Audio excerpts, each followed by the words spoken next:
What's up, everybody? It's the Rogue in Disguise, North American community contributor for World of Warships Blitz, and if this is your first time here, well, you need to smash that like button, hit that subscribe button, and turn that bell to all to catch all that we do for World of Warships Blitz. Oh, but yes.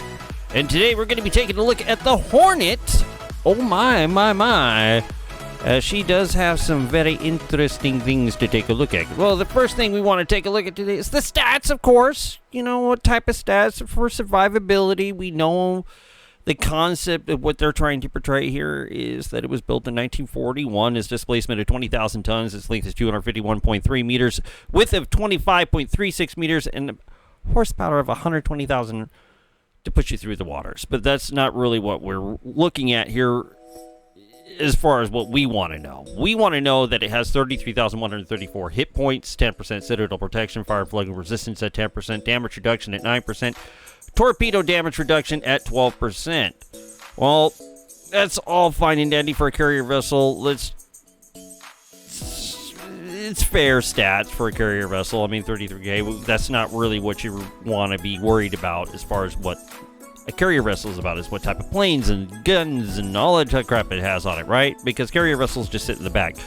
Well, it has a set of 127mm L/38 MK12 guns that have a 6-second reload, and they're an 8x1 facet, so that means 4 guns on each side. Range of 7.20 kilometers, and the main battery high explosive damage of 330. Chance of setting a fire is 3%, damage to citadel rate of 150%, turret traverse speed of 15 degrees per second.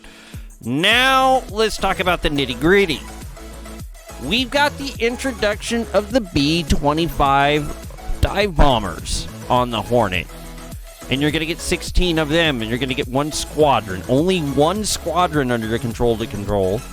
And it's only four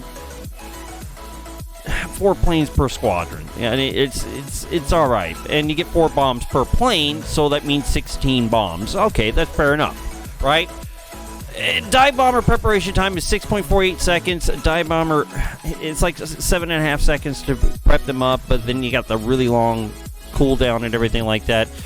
Having the one squadron, to me, we'll find out here why shortly when we get into the ship details. But getting back into it, your health pool of your dive bombers is pretty good. It's 5,445. Not too bad. Bomb damage is going to be 1,104. And 25% chance of setting a fire when they drop. So that's pretty dang good. 25% chance of setting a fire is really good. All right, so you got 2 squadrons of TBD torpedo bombers. You're going to have 30 of them, so this ship is more about torpedo bombers and fighters than anything, rather than the bombers. So because you only get 1 squadron of bombers, and they have a long reload time and preparation time, so everything like that. So the Hornet is more torpedo-based, but the bombers are pretty good. So it's kind of interesting how this Hornet plays out, because they don't want it to be like an American version of an Indomitable, having 2 squadrons of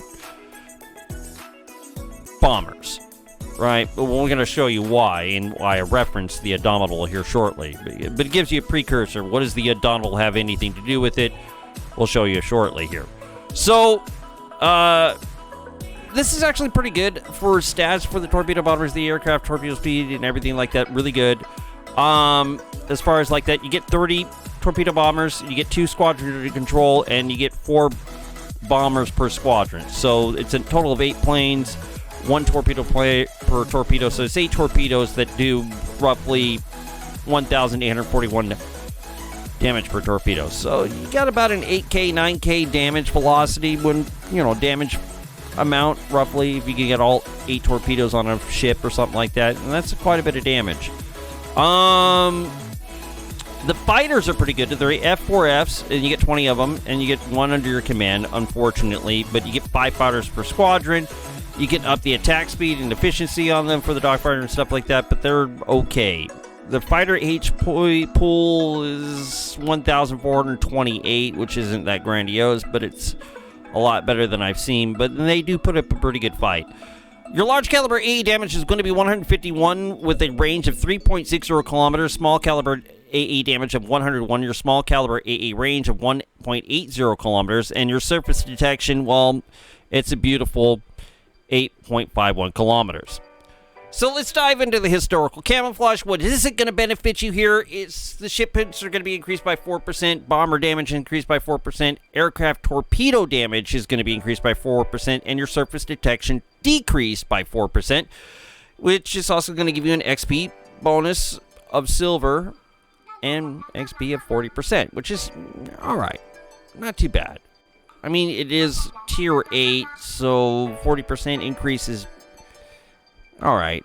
I mean, you are paying for a historical camouflage to give you the XP and silver bonuses per battle, right? You're going to have just 2 battle mission honors to complete here. The first one is basically play 10 battles, and the second one is seek and destroy 3 enemy ships in a single battle. With the 2 torpedo bomber plane squadrons, it's not too bad.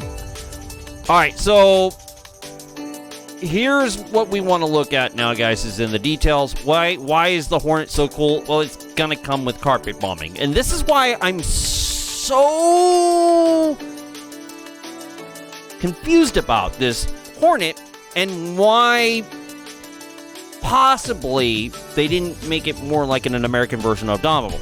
Well, the Dominable has carpet bombing already, and you get 2 squadrons of that. So basically, it would be an American version of a British ship, and that's just not how it's going to work. So they had to make it a little bit different for here. So that's the only thing I can possibly think of a reason why. So they didn't want an American version, a Dominable. Roughly, right? I think that's the only thing. And that's the only thing the ship is coming out with is carpet bombing on the 1 squadron of dive bombers on this vessel. Just letting you guys know now. It's how the ship is going to play out.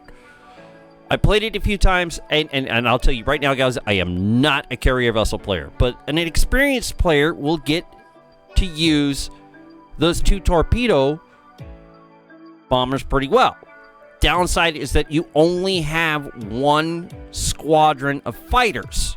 So say if you go up against a Kaga or something like that, you might have a little trouble there. So you want to stick your fighter planes over other ships and stuff like that. So incoming enemy planes are coming in right there. You can take advantage of them. Set your fighters to escort vessels and send your planes along the up and down the sides to avoid the dogfighters of, say, a Kaga or something like that. That's what I would essentially do. And if you do get caught up in a dogfight, at least you're over AA from other vessels, and that would probably be your only advantage in that situation. Other than that, the carpet bombing does really well with a 25% setting of fire. You can do it, but the reload time is kind of long. I have to admit it. I mean, I can get my torpedo planes in and out a lot faster than I can my squadron of dive bombers. So that's one thing that you're going to definitely look out for that. As far as anything else, I mean, I didn't put a commander on it. I'm sure you probably get some other little cool perks with it, but I did run with some just, typical equipment. I'm sure I probably got all the wrong stuff on here because I am not a carrier vessel player. The one thing is that you do have the B-25 bombers, and they got in a considerable health pool. They really do. And this is the first introduction to the B-25s into the American tech line, as we've seen. Right? Because it is the Hornet. It is what it is, right? Because that's what it is, the B-25s down there, and they are heavy bombers. So I thought it was kind of fun to play. I did get some kills on it. I did start to figure out things with it, and I'm getting a little better with carrier vessels as we go. But overall, I think the ship is kind of fun. Those who are an experienced hand with carrier vessels will probably find this enjoyable up against other American lines. The IGN, they might have a little struggle in there, but there's an alternative strategy to that. And countering that type of situation is just stick your fighters on a carrier group or part of a vessel. Make sure they guard them over there from enemy aircraft and send your planes along that pathway, try to avoid dogfights. And if you do have to sacrifice your fighters, well, sacrifice them if you need be. You got a few of them, right? So it's a give and take with this vessel. That's how I see it play. I'm sure there's going to be other popular opinions about that, and everybody's entitled to that. I mean, this is just what I think. I'm just one guy who plays carrier vessels every once in a while. So, I mean, I'm sure there's going to be carrier vessel players out there be like, yeah, this! And I'll be cool with it. I have no problem. I mean, if you guys are carrier vessel players and if there's some advice you can give me, drop them down in the comments, dude. I'm more than willing to read them out. I really am. So, guys, if you guys really enjoyed this video or just have a good time just listening to what I had to say here, hit that like button, hit that subscribe, and turn that bell to all to catch all that we do for World of Warships Blitz. Use that link in the description with that Linktree link and catch all the stuff that I do on different multiple platforms and stuff like that.